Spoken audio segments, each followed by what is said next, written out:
So welcome to another Wargame review from theplayersaid.com. My name's Alexander. And I'm Grant. And today we're taking a look at a new game from Worthington Publishing, and this is Dunkirk, France 1940. It's designed by a gentleman called Doug Bryant. I don't know if he's done any other war games, but we did an interview with him a while back. You can read that on theplayersaid.com. This is the final product. This was put on Kickstarter and it was just released this year. So you can get it on their website now. But it's a block war game that covers kind of the early stages of the Battle of France. And it's 1940. Yeah, so Germany, they attack basically through Belgium and the Netherlands, and it's kind of race to the coast. It's a little bit, although there is more to it than that, because playing Dunkirk over and over again might not be the most interesting of war games. However, this one has a bunch of different scenarios, so you're not always just, let's go to Dunkirk and Calais. There's some different kind of objectives for the Germans, and there's a bunch of those, and you select it randomly, or you secretly choose one. So the allied player doesn't necessarily know what you're trying to do. And what they don't know is your objectives. Yes, and there's like sub-objectives as well. So like Grant had to like take Calais and Dunkirk, but as a subset of that, he had to destroy this particular French army. He had to do this much damage to the BEF and take these other particular listed towns and cities. And that's just one of 6 different objective cards in the game. So I enjoyed the fact that this is a fun game, but it's not going to be the same game every time. No. And I think that's a credit to Doug, knowing a Dunkirk game is going to be a Dunkirk game. Right. This is actually much more than that. It's not just I swing my panzers through the Ardennes and up to the coast. It's there, 5 times out of 6 you're not going to do that. Right. And I think that's a credit to what he put into this game to make it more than just a historical scenario. There's a lot of what if as and well. while it does cover the historical outcome and the historical battle, those strategy cards really make it so that it can be something totally totally ahistorical, like the drive to Paris. And as we played, I thought to myself, if that was my objective, I'd be doing totally different things. Very different. And that's cool, right? You're trying to do different things, bypass certain units, not worry about certain areas. And I like that. I think that's a great design choice for this type of a game. Yeah. Because if you just had to do this over and over again, kind of like banging your head against the wall. Yeah, and that's and he specifically chose that to like, how can I make this a more playable game? And doing that did so. Yeah. So you're going to play this at least 6 times, and for it to be basically totally different. Yep. And then you start getting to you could flip and variables, right? Or you could you could play the 6 scenarios as the Germans, then you could flip and play the 6 as the Allies. So there's a lot of replayability, and we don't see that in a lot of war games. We see scenarios, 3 or 4 scenarios, but having these different objectives, it's just very interesting. Yeah, it turns a static map into a really vibrant and dynamic medium to do this game. And especially those objectives being hidden. Yeah. The allied player does not know. Right. And usually, war games usually, it's very I know he's coming here. I have to defend this at all costs. Yep. I have to go and do this thing. Cut supply lines. This one, it's not like Well, the that. geography will decide certain moves. For instance, the Maginot Line is there. The Meuse River is there. So you can't just willy-nilly go wherever you want. Some of those moves have to be planned out, but then you can get a little freewheeling and maybe go through the center, rather than trying to go north to the coast and over. And I don't know, that really was a neat element to this design. So the heart of this game is that it is a block war game. The board, it's a decently sized board, but it's got a big hex overlay of kind of northeast France, Belgium, Netherlands, and a tiny bit of kind of Germany as well. But it's hexes, they're big, and you've got a stacking limit of 2 blocks, and it's a block war game. So I've got all my guys facing towards me, you have all your guys facing towards you. Yeah.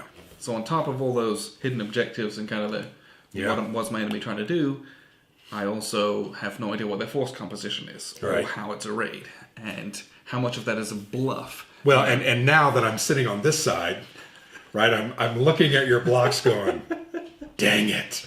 You know, the BEF, I could have crushed them. And there were times Could have where crushed them. you said stuff like, and I had guys, and I'm just like, I'm going to absolutely let you convince yourself that you're not strong enough to attack me. Yep. And I'm just an entire paper tiger in certain places. Well, and we talked about it after the game. I flipped my units over. My center, very weak. Yes. I had one-step units the entire way back to Belgium. And you could have literally wiped me out. But you didn't have a lot either. Mine the reality is, set units yeah, as well. so it got down to the end, you know, but I'm looking at the BEF going, oh, I could have crushed them here, and maybe even, I don't know, would have done things differently now that I know that. But that's what I love about block war games, because you just don't know. You just don't know. And I like the bluffing and the gambit aspect to that, because you're like, I'm going to do this thing over here, and you can see I'm doing it, but you don't know what it is and if it's something you need to commit to. Right. And it really puts you in a place to make a really tough decision. Yeah. Because I can just be faking you out with something just to mess you up. The other design choice that I really enjoyed, and I struggled with it the first part of the game, was the way you get reinforcements. If you're in a hex, which is contested, which makes perfect sense, you cannot bump those guys up. Yeah, you can't receive replacements. Which is totally correct. That's the way it should be. But I played war games where that's not necessarily always the case. But that was a fascinating ballet of, I've got to move this unit back. And you kept saying to me, well, keep moving those guys back and bringing new units across the river. But it was worth it to me because I was able to keep some of my more powerful units fresh. And so I liked that element of really having to plan that out and think about it. There were a couple times I boogered that up, but that was cool. But I really liked those elements. There's no zones of control in this game. Yeah, which is interesting. It's a simple rules-wise game. This rules booklet, the actual rules are 8 pages. Yeah. And it's very easy to learn. I felt the rulebook Quick was playing. very clear. Yeah. Doug included like an FAQ and some living rules and stuff just to help clarify some bits and pieces. Yeah. There was like one thing we needed clarified and it was explained in there. Yeah. And it just needed clarified because it was just us. Yeah. And we just wanted to have a judgment on it because it could be... But yeah. No problem reading the rules. It's a simple game. Mm-hmm. Move, attack. Yep. And the game's broken up into formations, and it's a chip pull. Yep.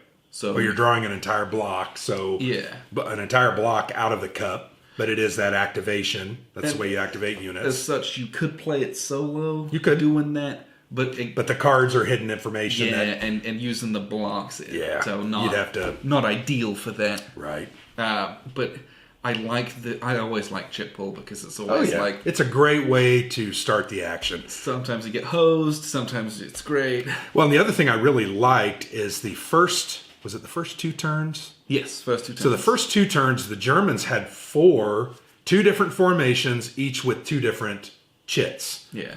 And man, you can get a lot of headway made. And that accounted for the surprise, no one being prepared, and the blitzkrieg tactic.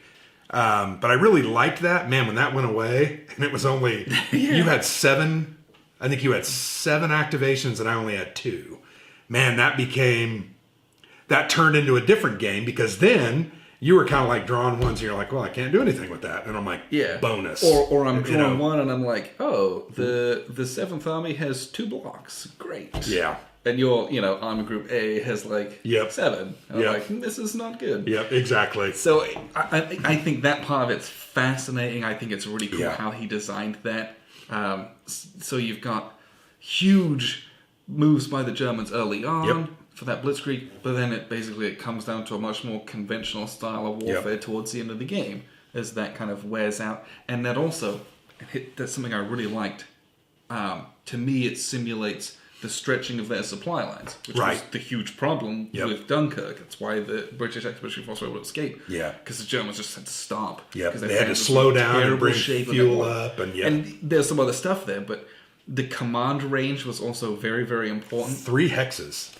And That's it. 2 for the Allies. Yeah. Was it 2? It was 2 for me. Oh, wow. Now, my formations are smaller. They're smaller. So I wasn't more doing condensed. that, but you had a lot of units. Oh, it took a lot of planning and forethought to understand, if I move here, am I still going to be within 3 next round? Yeah. So I had to really, and I think there was 1 or 2 times where I got caught out of command. And the cool thing is you have the strategic headquarters, right? Supreme headquarters. Supreme headquarters, where you could use it as a resource and do an out of command action to get either back in or move an attack. So that was another great element that I really enjoyed, because it required a lot of forethought. This is not a game that you're going to sit down and just roll dice and move some units. You got to think about this, and I like that. Or you do that the first time, and you're like, "Oh, I should have done that much better." Well, and it was funny. We I set up incorrectly. I'm an idiot. That was my only complaint. The B is at the top and the A is at the bottom, and I'm like, oh, geez, I just missed that. So we played an entire round, didn't we, or did we do 2 rounds? We did 2 rounds, and then it was really going well for me, but it was because I had my units out of whack. Yeah. So I'm like, oh crap! But we started over, and I thought that learning couple of rounds was good, because we were able to get the rules down, and I think we really played this game in about 2 hours. Yeah, it's not a long game. I think the longest parts are honestly at the beginning, because there's just more units, so there's more combats. Yeah. Well, there's a log jam here. You can only move a certain amount of units. Going across a river takes 2 movement points. You've only got 2, so you're going to move. And the Germans are moving twice each time. Yeah. There's a bit more, but it slows down. But turn 5 and 6. Yeah, very quick. There's hardly any units left on the board. Well, and the other really cool thing that I liked about the design was the cards. Yes. And each side, the Allies has a deck, the Allies have a deck, and the Axis have a deck. And it's not a card-driven game. No. These are just like extra actions or bits and pieces. Bonuses, and the airstrikes. Yeah, and the cards they're dual use. Yes, and very cool. Some stipulations, so you can use them for like an airstrike, which is pre-combat. You roll a couple dice, not very good, but you might do some damage. Yeah. Or there's some special actions, like you can look at some blocks that are next to an activated formation as like intelligence, or you can put people out of supply. There were some of those. To cut supply lines. Yeah, where it's like, the panzers can't move as far.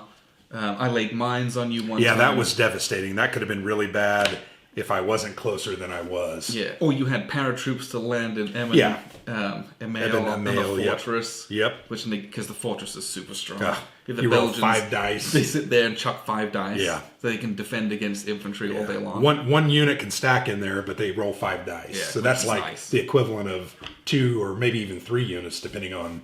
So yeah, the cards were great, multi-use, very well done.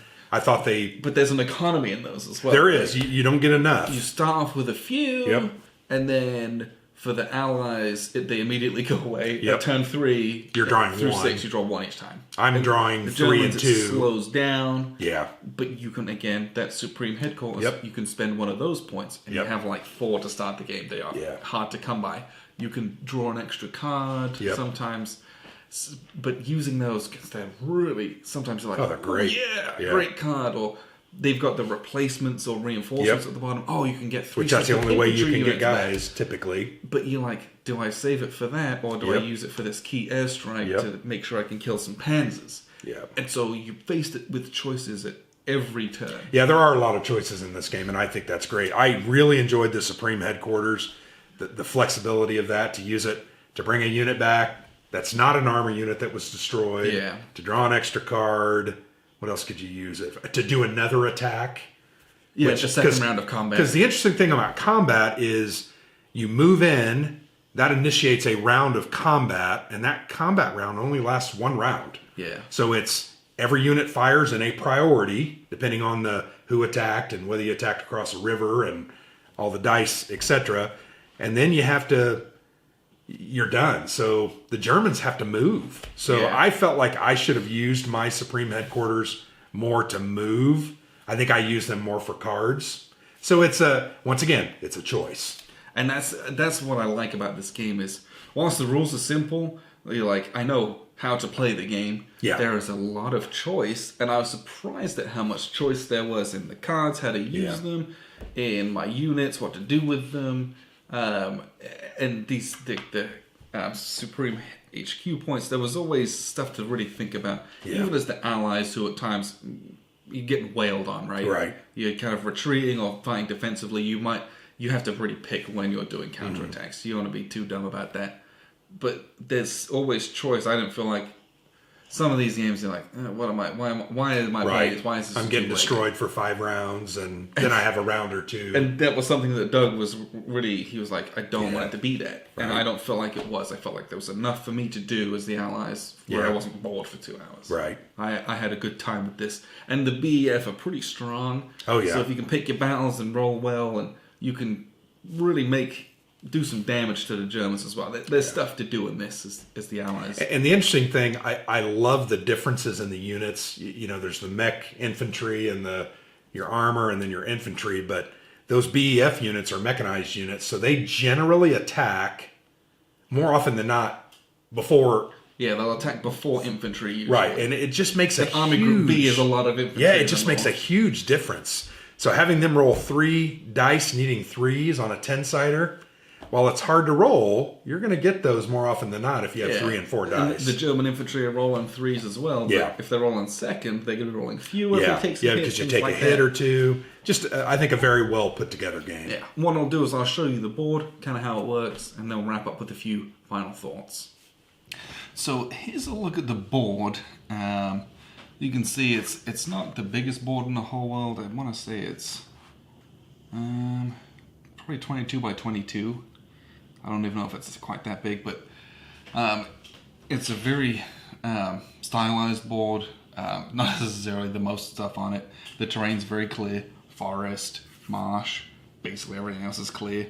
You've got cities, different countries. So you have the Netherlands in kind of orange, Belgium in kind of a khaki color, France blue, Germany grey. And that's pretty much it. You've got rivers dividing up the hexes, and there's bridges over the rivers. But that's it. I mean, the map is very functional in that way. The hexes are good sized. The stacking limit is kind of 2 blocks in each hex.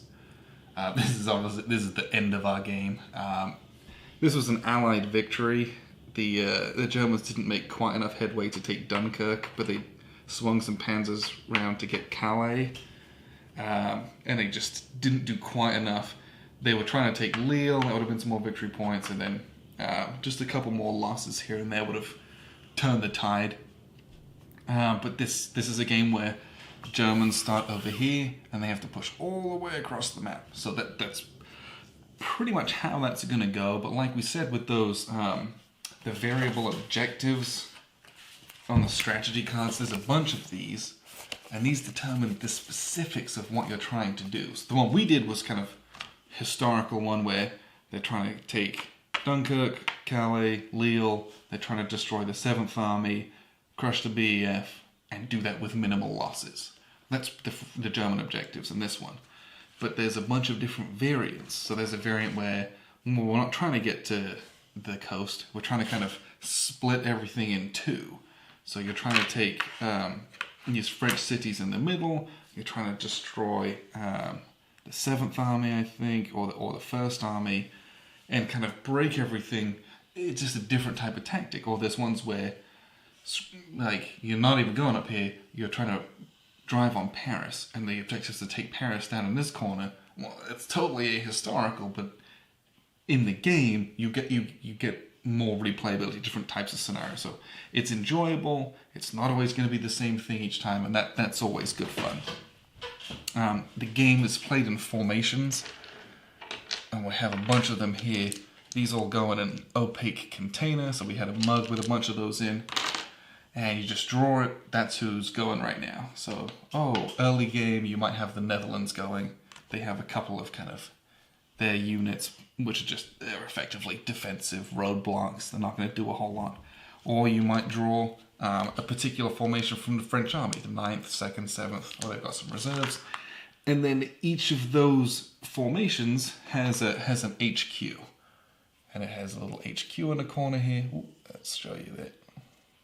This is the 7th Army HQ. He says, there we go. And it has the steps that you'd expect on the side. It says it's an HQ and it has a little 2 command range down here. So he'll be set up on the board with, you know, the other 7th Army units, and when you pull that little chit, those are the ones that can activate. So if they're in command range, they can start moving. Infantry units have 2 movement. Mechanized and army units have 3 movement, so they can go a little bit further. And basically, if you move into a hex that has German units, you do a combat. And how it works is you do all your moves, then you do all your combats. So a combat is quite simply, you reveal your units, and then you roll your dice. So in this one, it was a clear hex, and I moved across kind of a clear border, so there's no real terrain modifiers or anything like that. The attacker gets the option to play a card that's either an airstrike or an artillery strike. And if they choose to do that, the defender has the opportunity to play one in response. If they don't choose to do that, there's kind of a second card round where they can play a battle event. And those are different from the airstrikes. So one of those, for example, was the German had a battle event that was the paratroops. And if they land on the fortress here, it basically negates the fortress, and it's kind of a straight up fight. So there's a couple really important decisions to make pre-combat. So let's say the attackers, the allies, they won't play one, but the Germans say, ooh, I'm going to play an airstrike because I have 2 very weak units and I need to kind of get the support and I can. So this airstrike, 55, and basically that means you're going to roll 2 d10s, needing 5s. And I rolled a 7 and a 2, so you're rolling a 5 or less. So 2 is a hit, 7's a miss. And the French have to take a hit. So they're going to take it right here because that's slightly less bad. Then what you do is you go in a firing priority. And there's a really, really cool chart in here. And this is one of my favorite parts of this game. Is the terrain in this one doesn't give you dice modifiers in the same way that other games do. Normally you get, oh, I'm in forest, I get +2 to my dice roll. It's not how it works in this one. The terrain alters the fire priority of various units. And I think that is really, really cool. So we're fighting in clear. So armor shoots first, because in clear terrain the tanks are rolling up. Then mechanized infantry, and then regular infantry. And it's always defender and then attacker. So that's what we're doing in clear. So an armor unit would shoot first. We don't have any. Then a mechanized unit would shoot first. Well, the defender doesn't have any mech, but the attacker does. So the French are going to roll 2 dice, needing 3s. And they roll nothing. And then it goes to regular infantry. Well, Germans have 2 regular infantry. So they're going to roll 2 dice, needing 3s. And they roll nothing. Amazing. This is amazing. And then the attacker has infantry, very last to go. They're going to roll 3 dice, needing 3s. And they roll 1 hit. And these are all both 1-step units, so just one of these is going to be eliminated. That's it. There's only 1 round of combat. Unless the attacker chooses to spend one of their supreme headquarters points. These are kind of an off-board currency, so to speak. And if you have any of these, you can spend it to get 1 more round of combat, and only 1. There will only be a maximum of 2 rounds of combat. And in this instance, they're going to do that. You don't get another round of artillery or airstrikes, you just do another round of dice rolling. And so the mechanized infantry are going to shoot 2 dice, needing 3, and they rolled a 1, which is a hit, and they eliminate the German unit. Combat's over. That's combat. Then they both stand back up, and that's it. So that was very simple, kind of one-sided combat, because those Germans are very weak. But what you might get into is, if you have a couple German units who are really strong, where they have 3 dice needing 5s and 3 dice needing 4s, you start to get into some pretty precarious situations. And then you get into, as the French, do you want to defend more? Counter-attacking is very difficult, and I'll show you why. And it's because the German units are just better, almost all round, than the French units. So here's just kind of a smattering of the French units. A lot of them are 2-step units instead of 3-step units, and their values are at most 3. Whereas the German units typically can go much, much higher than that. So they have here, let's just take a little look, a lot of units that have lots of 3s and 4s, and they have tanks which have 5s and 6s as well. So you get some really strong German units. So you want the Germans to lose their kind of superiority advantage by defending across a river. So if the Germans have to come across the river, that's when, once again, it's going to alter the fire priority here. So defender infantry mech are going to fire, then attacking infantry and mech. And here the defending armor are going to go last, because getting the tanks across the river is really difficult. So it alters your fire priority, and then across the river, all defending blocks roll an extra battle dice. So I'm sat here across the river, I'm like, go for it. I will bait you across that river all day. Because if they're bringing tanks and infantry, these infantry are going to get to go, but both of mine are going to sit here and fire 3 dice at 3s, but +1 dice. So both of these are going to roll 4 dice needing 3s each. It's easy to just slaughter people coming over across the rivers. So then, once again, you get into the choices of the German player. Are they going to do their engineers for bridges? Are they going to bring out pontoon boats? Are they going to just try and ignore this and go around? There's a lot of choices to be made here. But that's a lot of what this game is you've got 6 turns to do it. It's not a lot. And you have to execute your plan very, very precisely as your Germans. And hopefully you get some good rolls here and there. There's a lot of dice rolling. The combat is straight dice rolling. There's no modifiers from bonuses. You're never calculating, +1, -1, +1, +1 from all this stuff. None of that, so it's really easy. But how much dice rolling there is over the aggregate of the game, it's going to even itself out. It's very rare that you'll just get absolutely crushed one side or the other on a dice. And we noticed that, I'd lose some terrible battles here, but I'd win some great ones over here, and there would just be some even in between all that stuff. So I had a great time playing this one. We'll just wrap up with a few final thoughts on this. So that was a look at the map, and just kind of how some of the bits and pieces work. It's a cool game. I love block war games, right? Yeah, I enjoy have quite fun a bit. with them. They're just fun. Yeah. I don't know if I've played one where I was like, it really, to me, it simulates the lack of knowledge that they would have had, the intelligence. Some of the cards were intelligence cards, and I like that because it's like, I can see that. I like it. I like a block war game where I have opportunities to to look and get know little bits of knowledge. Man, if I'd have known that, I would have crushed BTF. If I knew they were that weak, but I didn't use my intelligence cards. But to me, that's what block war games do very, very well. Yeah, they hide the composition of units, their health, their power. I just think it's a great tool in a wargaming setting. Yeah, this game goes along at a good clip. Yep. It is fun to play. Easy to play. Had a good time. Yeah, easy to learn, easy to play. And surprised how much replay there is in this. Yeah, I definitely think this is a game you're going to play 5 to 6 times. A lot of war games you play 1 or 2 and you just don't get to get them back to the table because you got so many other good games to play. And the nice thing with this is because it's easy to learn, you can play it with a bunch of different opponents. Yeah, true. You don't have to we're playing this one again. It's not like person. It's all fresh and new. The learning curve is pretty easy. Yeah, and I like that. I think the one complaint I had about it, I felt like they could have done a better job on the map. I don't know that it's terrible. I just think it's a missed opportunity. Quality-wise, it's great. Yeah, but it's not much to look at. And for me, I'm like, it's a block war game. I don't care. Yeah, but I still feel like, I think it's stylized to me, and I'm fine with it. You're okay with that? Yeah, it's bold, and I can see everything. It's crisp. Yeah. It's very clear. Doesn't bother me. I did like the simplicity of the cover. I thought that was really nice. Like it's evocative. Yeah, I hate that word. I like the rules, well written, clear. The cards are great. A good game. And there's some good resources on BGG.